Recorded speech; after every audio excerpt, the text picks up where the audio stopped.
तर त्यांचे शब्द सोडून जे काही आपण व्यवहारात जे काही शब्द बोललोय, जे काही शब्द ऐकले, जे काही शब्द वाचलेत,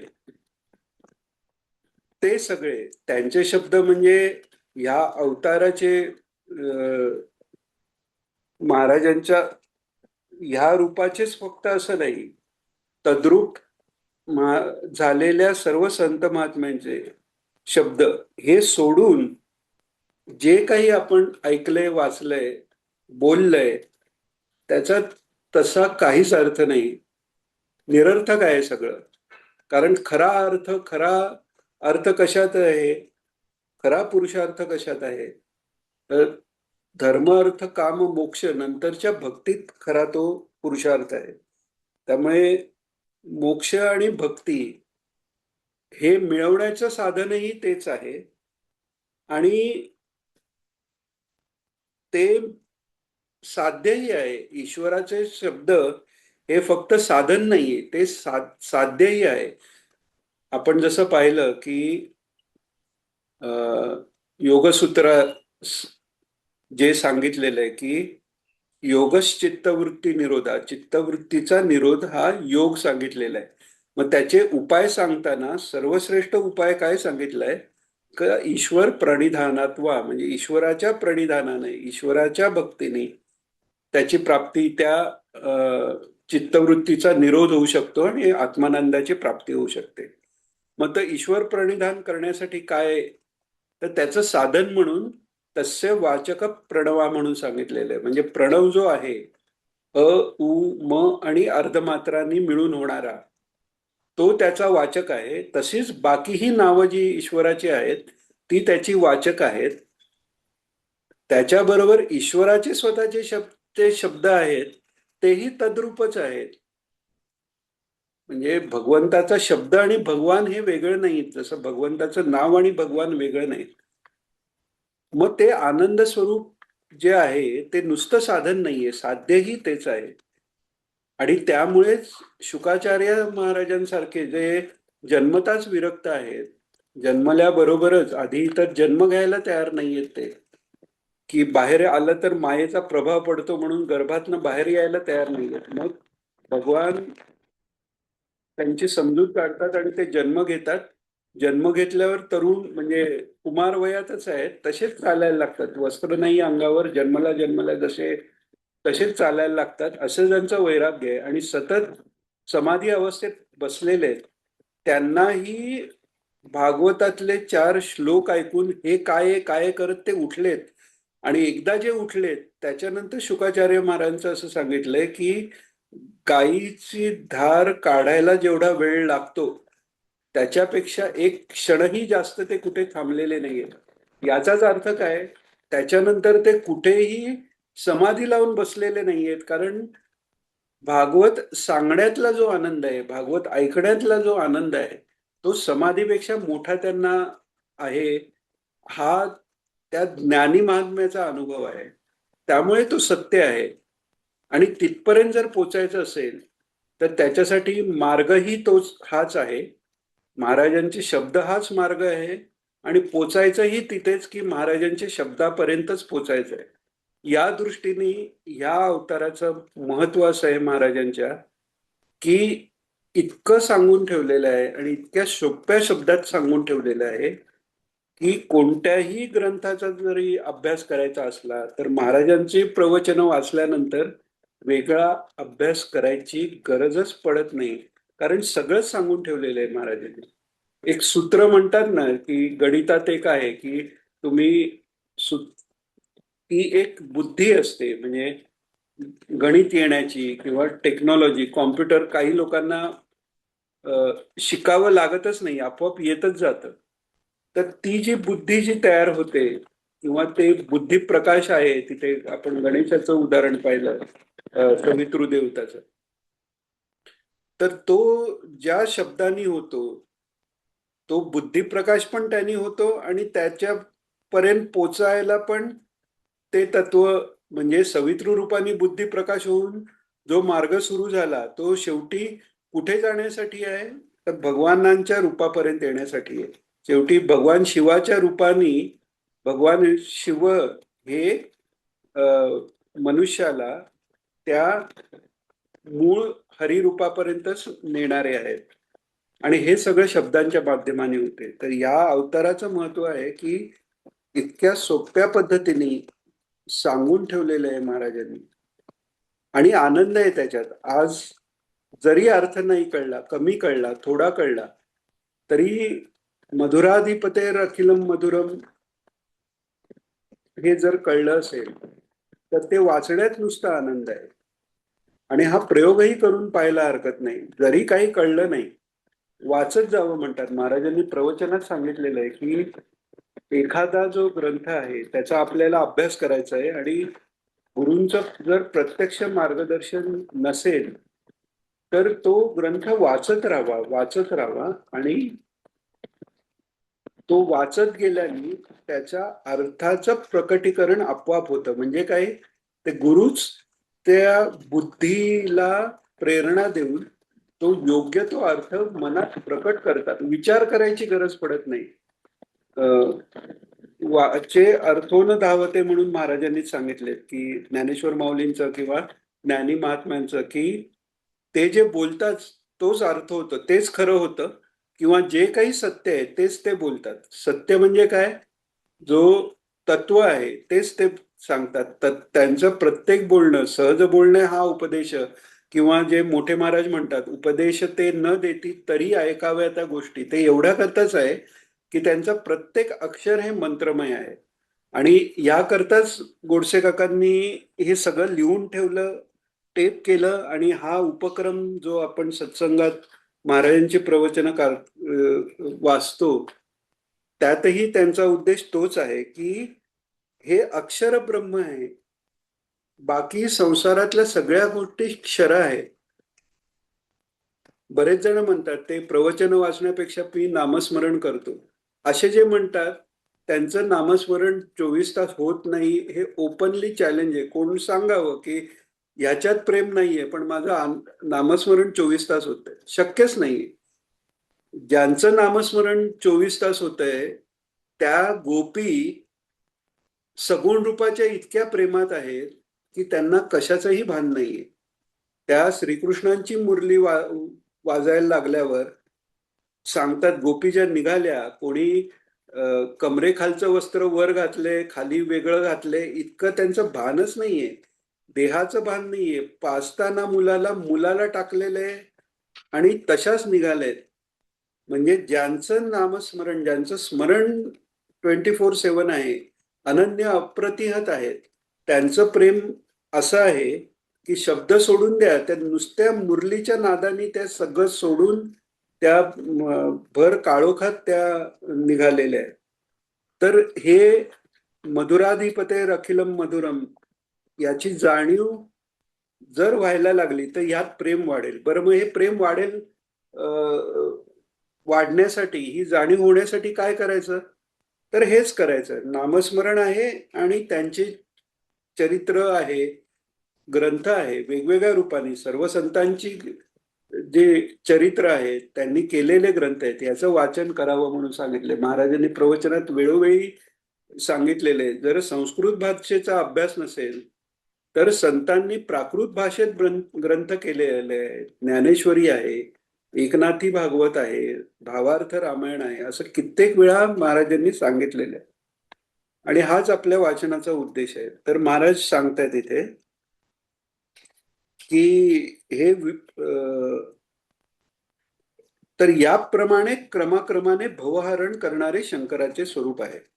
हा, तर त्या क्रमात आपण पहिल्यांदा पाहिलं की सर्वात पहिलं म्हणजे ती नुसतं मूर्ती किंवा वर कुठेतरी देव बसलाय या भावनेतून थोडा वर आला, मैत्री करुणा मुदिता उपेक्षा. त्याच्यानंतर जे जे भेटीचे भूत ते ते मानी जे भगवंत पर्यंत आला. म्हणजे अजून अनुभव नाहीये, अमका वाईट तमका चांगला, त्यांनी त्रास दिला, ह्यांनी असं केलं, ही भावना राहते जोपर्यंत आपल्याला ज्ञान किंवा भक्तीची प्राप्ती नाहीये तोपर्यंत.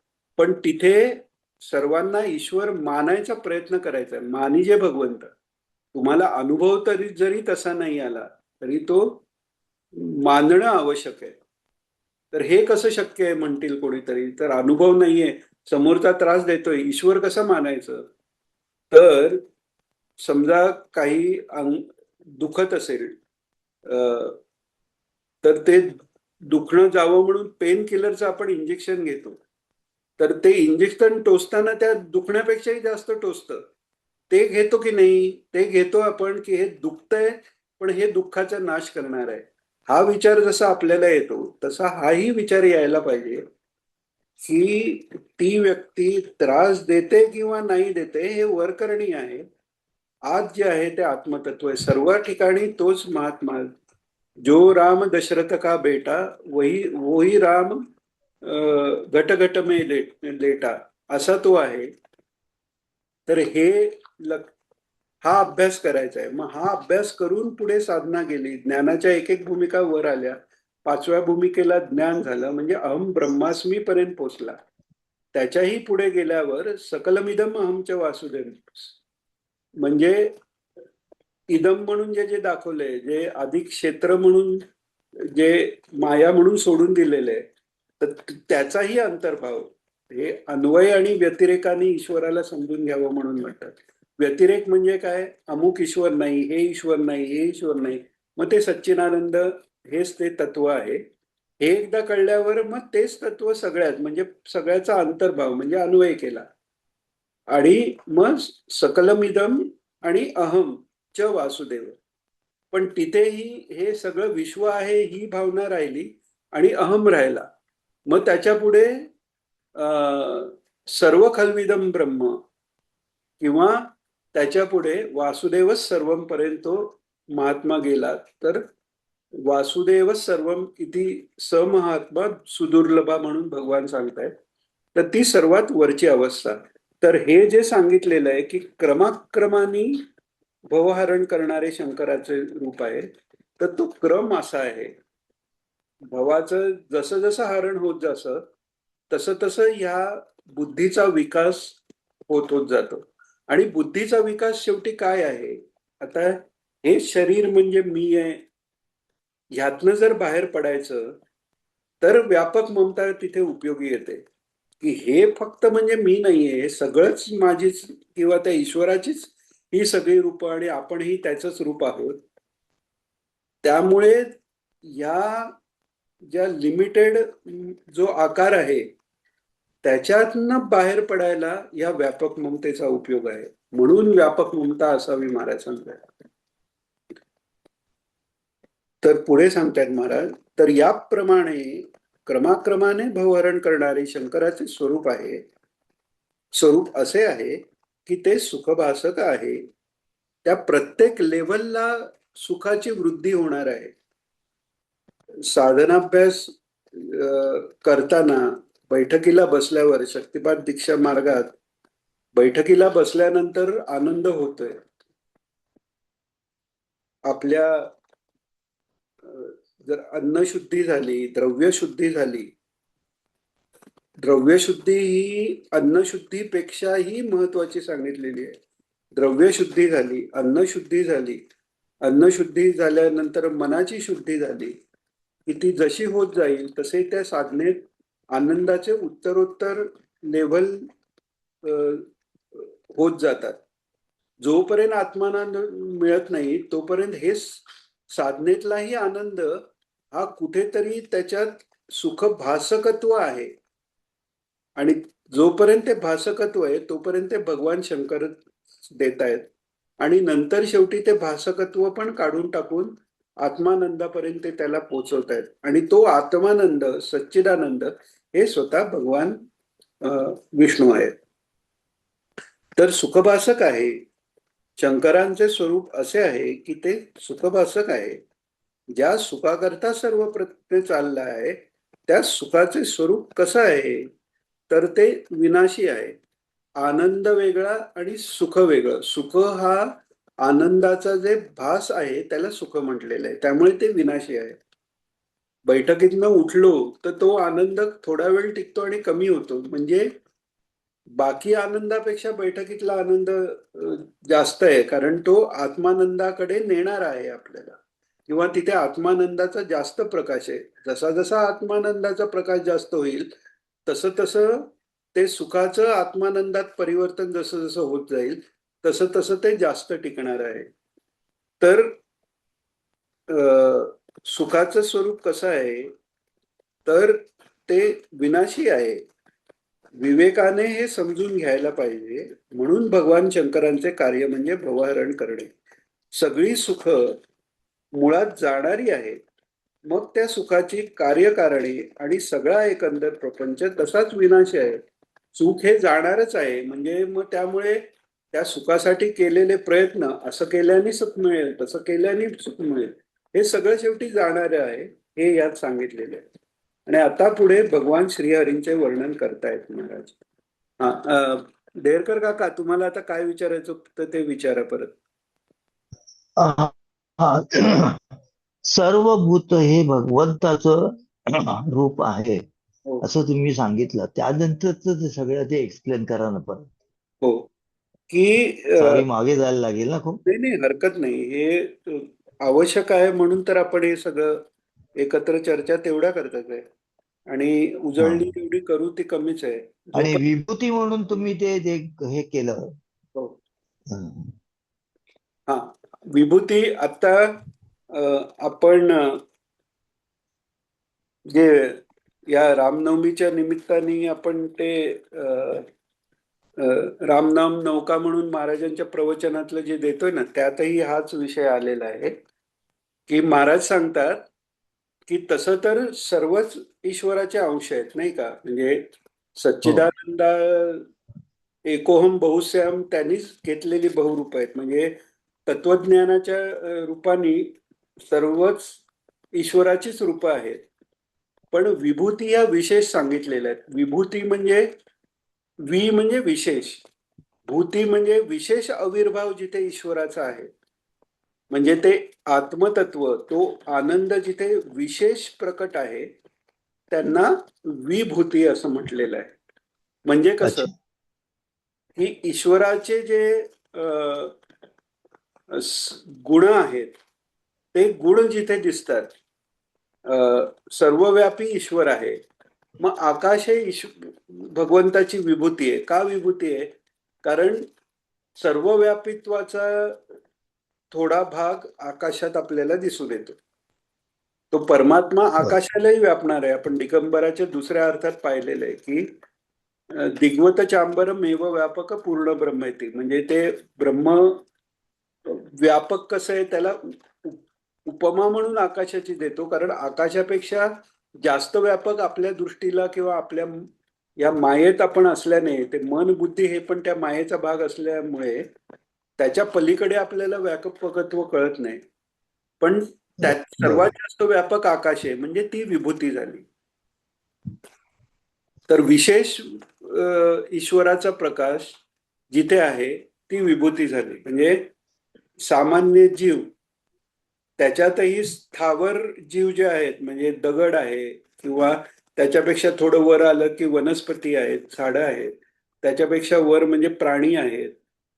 हे ईश्वराच्या प्रकटीकरणाचं त्या जीवातल्या एक वरचं हे झालं. तर मनुष्यातही या या ॲव्हरेज मनुष्यापेक्षा जिथे जास्त ईश्वराचे गुण आहेत, दैवी संपदा जिथे जास्त आहे, मधमध विभूती सत्व म्हणतात, जिथे ऊर्जित माझी जी गुण जिथे दिसत आहेत ते माझ्याच विभूती आहेत म्हणून भगवान सांगतात. तर जिथे सत्यासाठी, सत्याचा जिथे परिपाक झालेला आहे किंवा सर्वभूत हिते रता राहण्याचा परिपाक झालेला आहे, ती सगळी माझी रूप. आईला का ईश्वर मानले? कारण प्रत्युपकार निरपेक्षतया उपकारिणाम, हे सुहृद शब्दाची व्याख्या आचार्यांनी केले की प्रत्युपकाराची अपेक्षा न करता जो उपकारी करतो तो सुहृद आहे. आणि मी सर्व जीवांचा सुहृद आहे. सुहृदच सर्वभूतानां ज्ञात्वा मां शांतिमृच्छति, भगवान म्हणतात. म्हणजे सगळ्यांचा मी सुहृद आहे, म्हणजे सगळ्यावर मी उपकाराची अपेक्षा न करता प्रेम करतोय. तसं आई सगळ्यावर नाही पण आपल्या मुलावर ते करते. म्हणजे आपल्यासाठी आपली आई ही ईश्वराची विभूती झाली, कारण ईश्वराचा जो गुण आहे ते विशेष रूपाने त्या रूपात आपल्याला दिसत आहेत. ह्या झाल्या विभूती.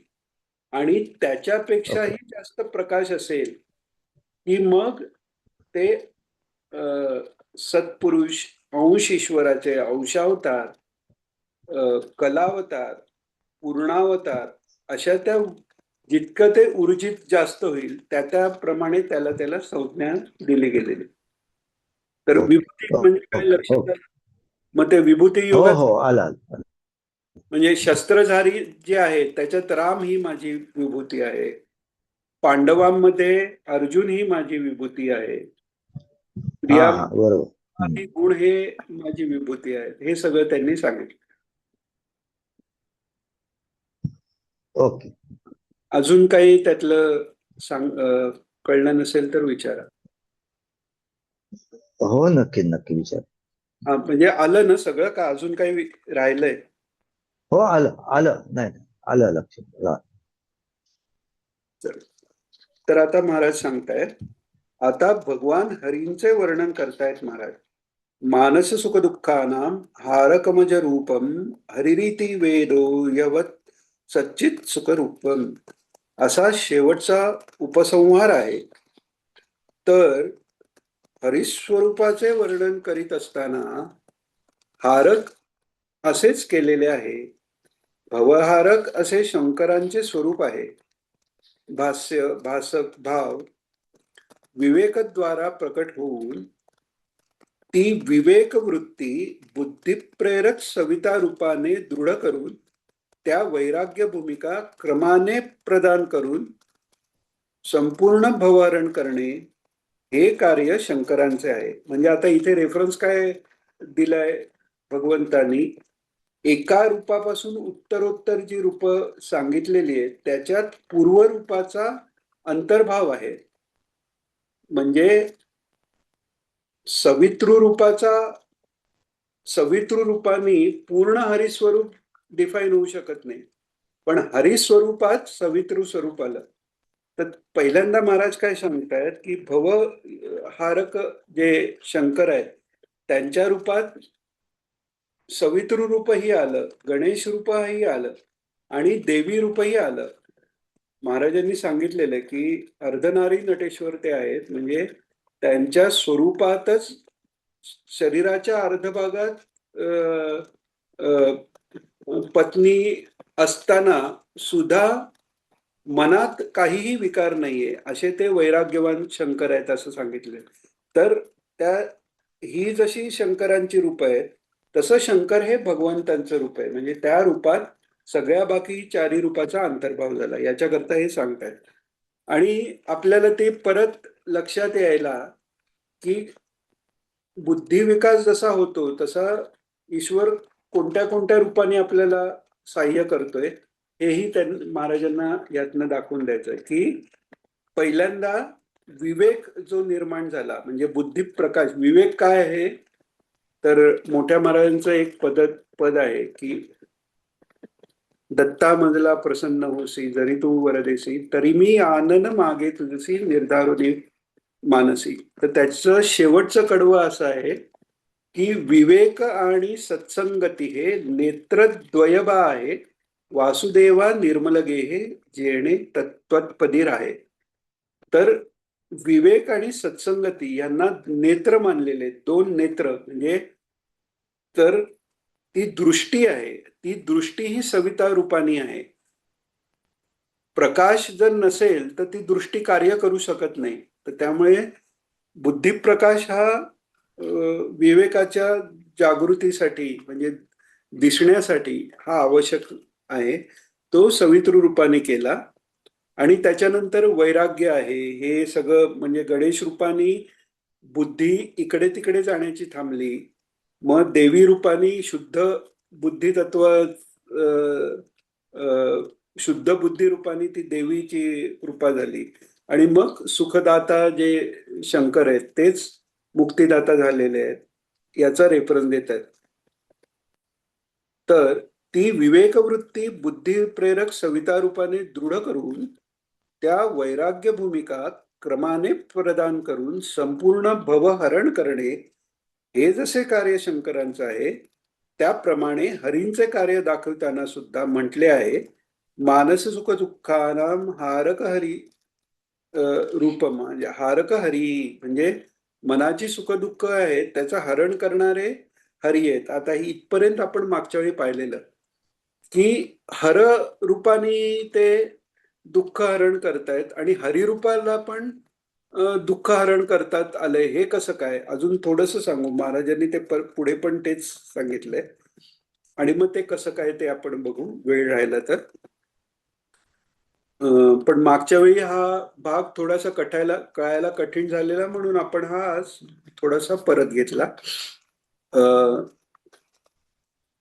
हा,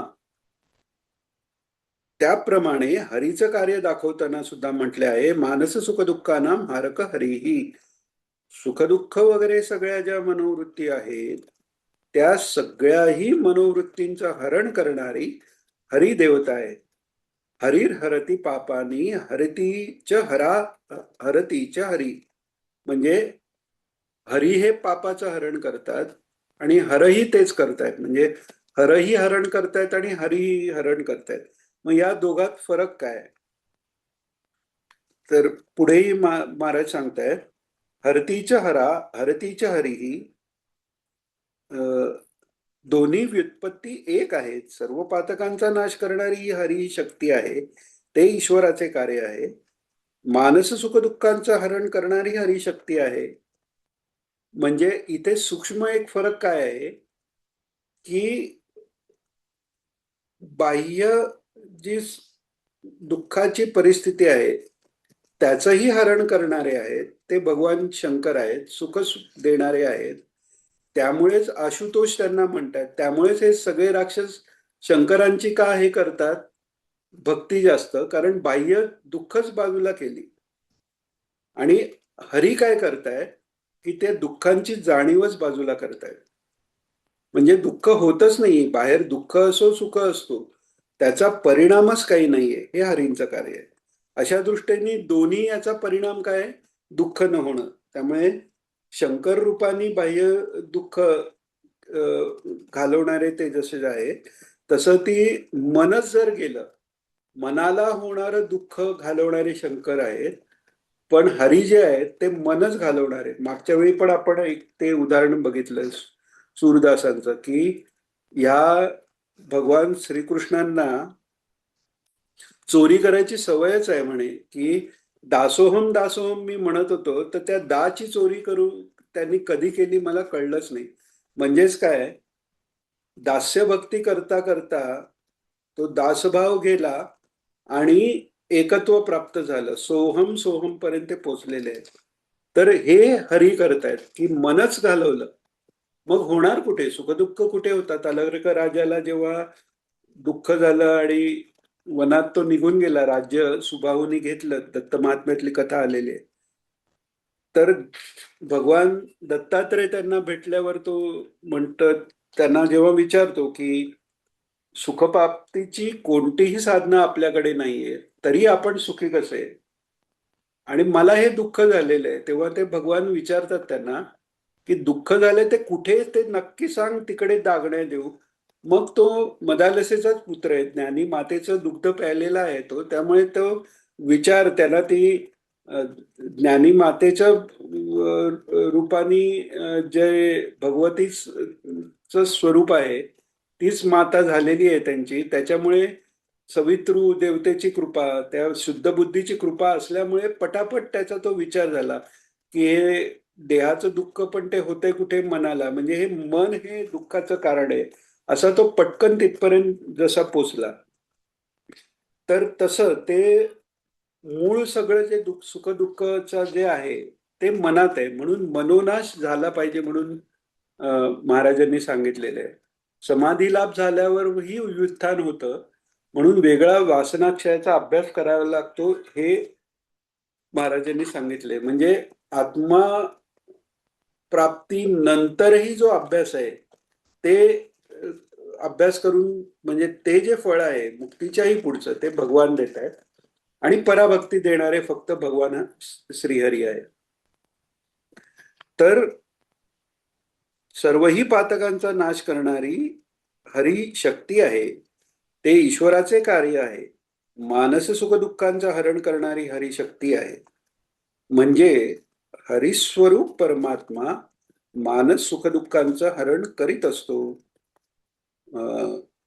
एका जनार्दनी भोग प्रारब्धाचा हरिकृपे त्याचा नाश आहे म्हणून सांगतात नाथ महाराज, की कोणताही प्रारब्धाचा भोग आहे त्याचा हरिकृपेने नाश आहे.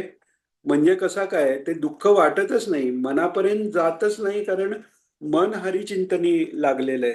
गोपींच्या बाबतीत सांगतात की गोपींची अवस्था अशी आहे की बऱ्याच वेळेला हे रासक्रीडा किंवा कृष्ण आणि गोपींचा उपयोग हे म्हणजे रतिविलासा करता किंवा कामोद्दीपक किंवा त्यांच्यात कामवासना आहेत असं प्रोजेक्ट केलं जातं, कारण अज्ञान आहे.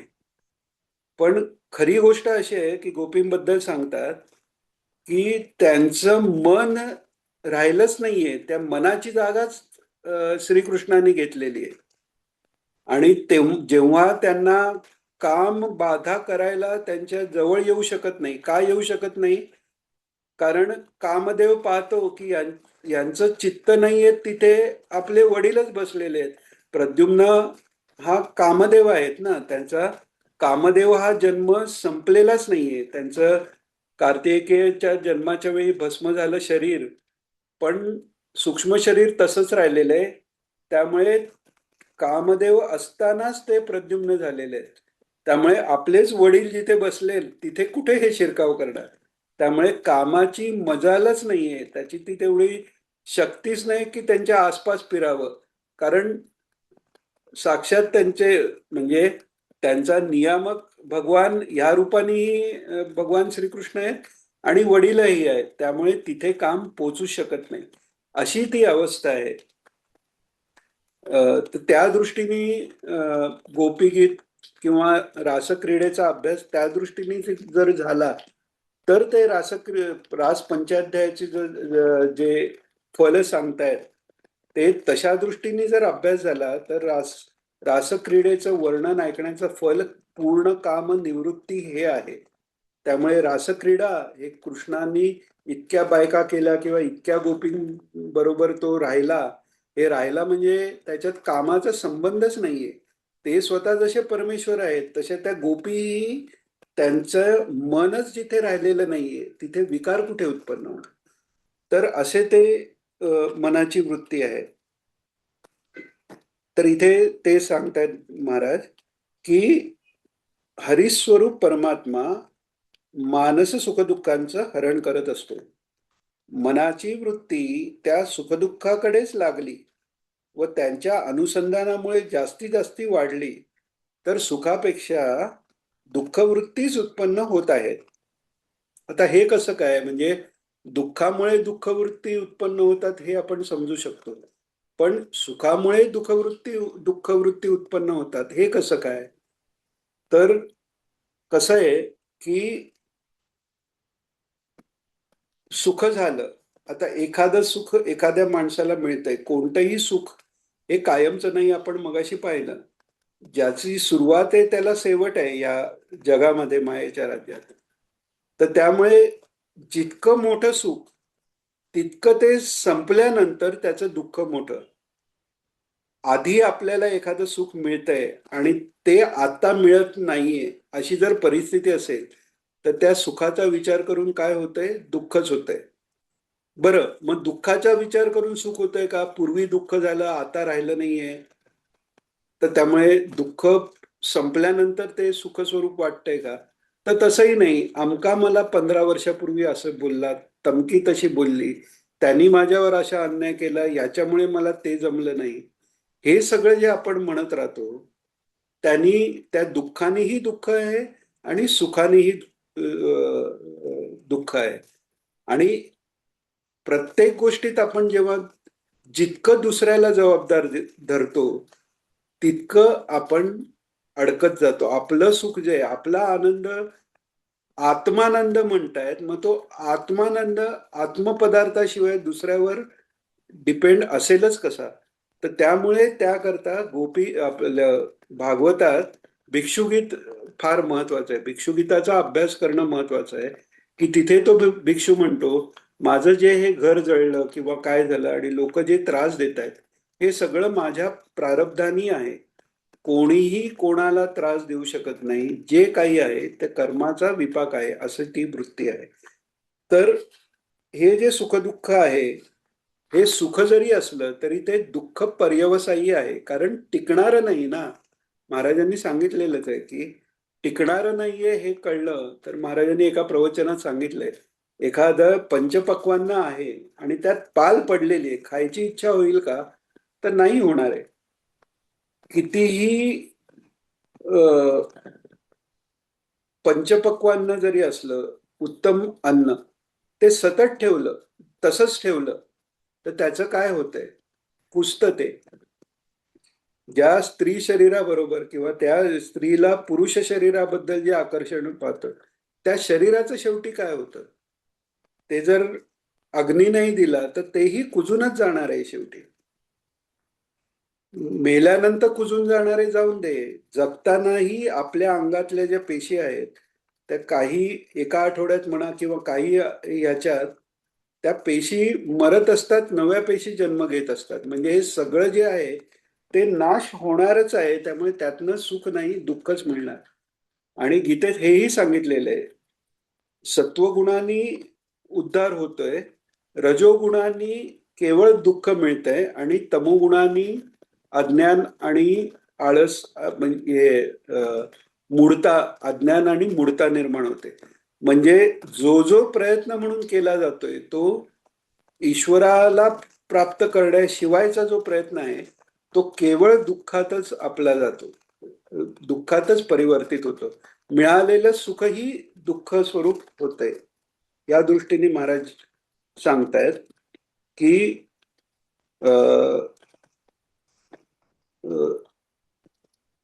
मानस सुख दुःख महारक असे जे सच्चित सुखरूप मूळ स्वरूप आहे त्याला हरी म्हटलेलं आहे.